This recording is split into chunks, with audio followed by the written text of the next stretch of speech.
Some of you may know I got an iPhone 10 about 10 days ago and I've been using this as my daily driver ever since.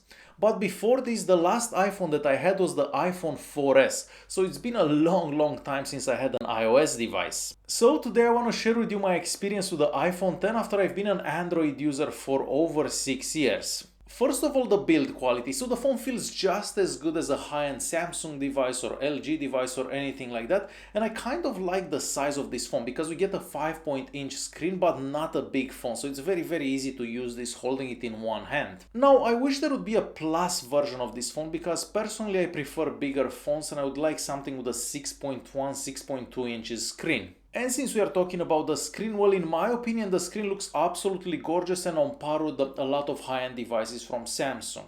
And moving to the back of the phone for a quick second, and this only happens if you don't have a case on the phone, and I imagine that most people are gonna use a case on this phone just because of how expensive it would be to replace the back.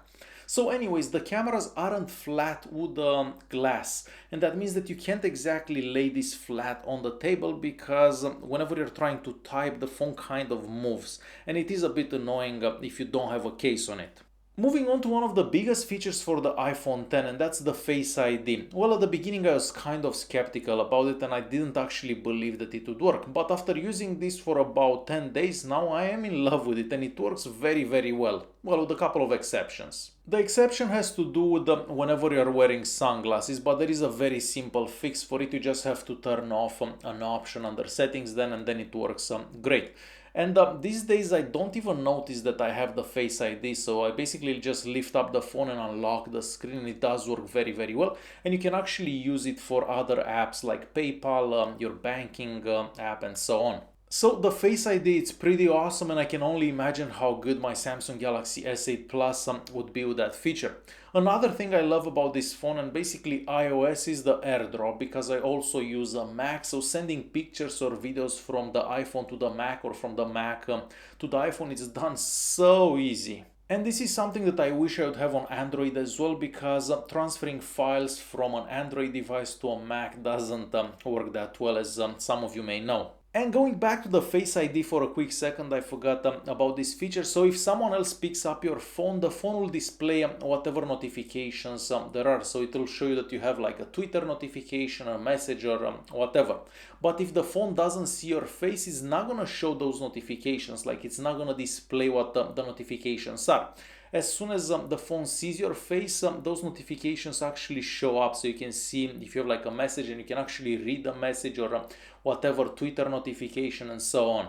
Another thing I like about the iPhone 10 and basically iOS is that Force Touch, and that works so much better than what we've seen on Android. So you can basically interact with any notification, any app, even with the keyboard. So if you wanna move the cursor up, down or whatever, you can just Force Touch on the keyboard and do that. And that's not something that we see on Android. But leaving that aside, the keyboard on the iPhone actually sucks, and it's so much slower to use than the keyboard that we get on Android, because with Android we have the Google keyboard, we have SwiftKey and so on, and they're so much better than the keyboard that we get on the iPhone. And we are moving on to the cameras on this phone, and I'm mostly gonna talk about the front-facing camera. Well, first of all, the camera app sucks. So in order to change anything for the camera app, you actually have to go to like settings, to the phone settings, and then change stuff for the camera app. And we don't even have a 16:9 camera mode, and I'm not sure why, because that's the one that I actually use quite a lot.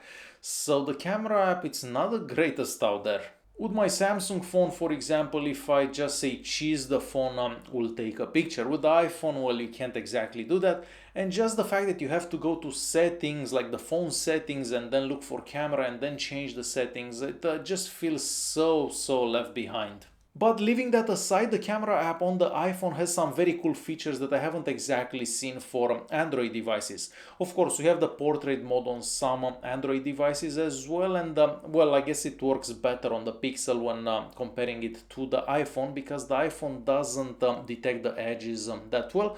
But we have some other cool features in there, like the studio light and so on, that make some very cool looking pictures. Another thing I like about the iPhone 10 are the speakers, because we have dual speakers on this phone, and when comparing this to the Samsung Galaxy Note 8 or the Samsung Galaxy S8 Plus, well, the speakers on the iPhone 10 are so much better. Of course, there are other Android devices that have dual front-facing speakers like the Pixel 2 XL and some HTC devices, but when comparing the iPhone 10 with any Samsung device, well, this is much better. And that's pretty much all I like about the iPhone 10. Everything else I don't exactly like. And I'm gonna start with the notifications. So when I wake up in the morning, I have like hundreds of notifications. And the notifications on the iPhone 10 are basically on iOS are not grouped together. So if you get 20 emails, you're gonna get 20 notifications, not one notification saying that you have 20 emails. So it's very easy to actually miss notifications because you have so many to go through, and it's just like the worst system that I've ever seen. So if you're looking for productivity, an Android device is gonna be so much better for that. Another feature that's missing from the iPhone 10 and basically iOS is the ability to have the phone unlocked whenever connected to a Bluetooth device or a Wi-Fi network or whatever, something that has been available on Android for quite some time. So for example, when you go in the car, the phone should stay unlocked. Well, that's not the case with the iPhone 10 or basically any iPhone, and it's quite annoying to have to pick up the phone and unlock it every time you wanna like change the music or anything like that. Even though I got very used to the gestures on the iPhone 10, I still find Android being better for multitasking. So with the iPhone 10, to go into multitasking, you basically swipe up and to the right. Now there is another way to swipe at the bottom of the screen for multitasking and switching between apps, but I find the multitasking on Android much faster because you just press one button and you have all your apps that are running in the background. You can also use two apps on the same screen with Android, and that's not something that we see with the iPhone, and I'm not sure why, because the screen is big enough so you can actually do that. So I wish we can see that in the near future sometimes. Moving on to yet another thing I dislike the iPhone 10 and basically iOS. You cannot choose default apps. So if you want to use Chrome as your browser, you can't.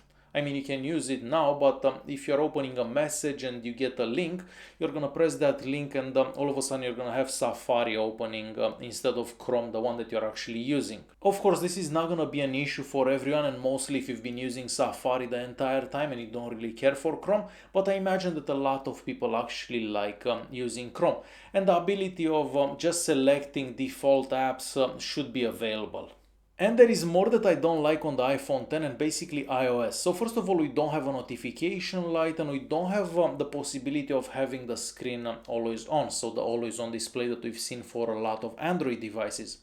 So every time you want to check for a notification, you basically have to go and pick up the phone or tap the screen or anything like that, so you can actually see those notifications on the screen.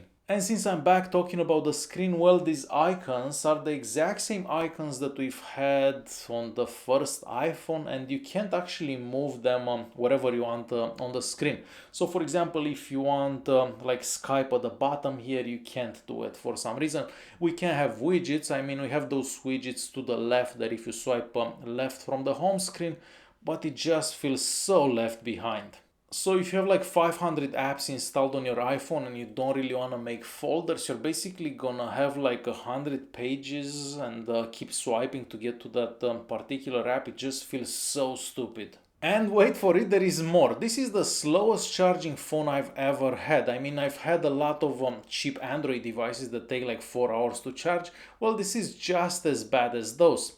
I mean, sure, you can get a charger, like a fast charger for this phone because the phone actually supports fast charging, but for that you need to spend another $100, and after you spend $1,000 for a phone, you know what I mean? So to conclude this video, the iPhone 10 is definitely the best phone that Apple has ever made. I mean, we have a great screen, we have awesome cameras, we have that Face ID that I absolutely love, but in the same time the phone feels so left behind for certain things, and I wish those would change because I could see myself using an iPhone again. But like this I just can't because I'm much slower at doing stuff on the iPhone than I am on a Samsung device. Alright guys, hopefully you enjoyed this video. If you did like it, press that like button, don't forget to subscribe, and I'll see you in the next one. Thanks for watching.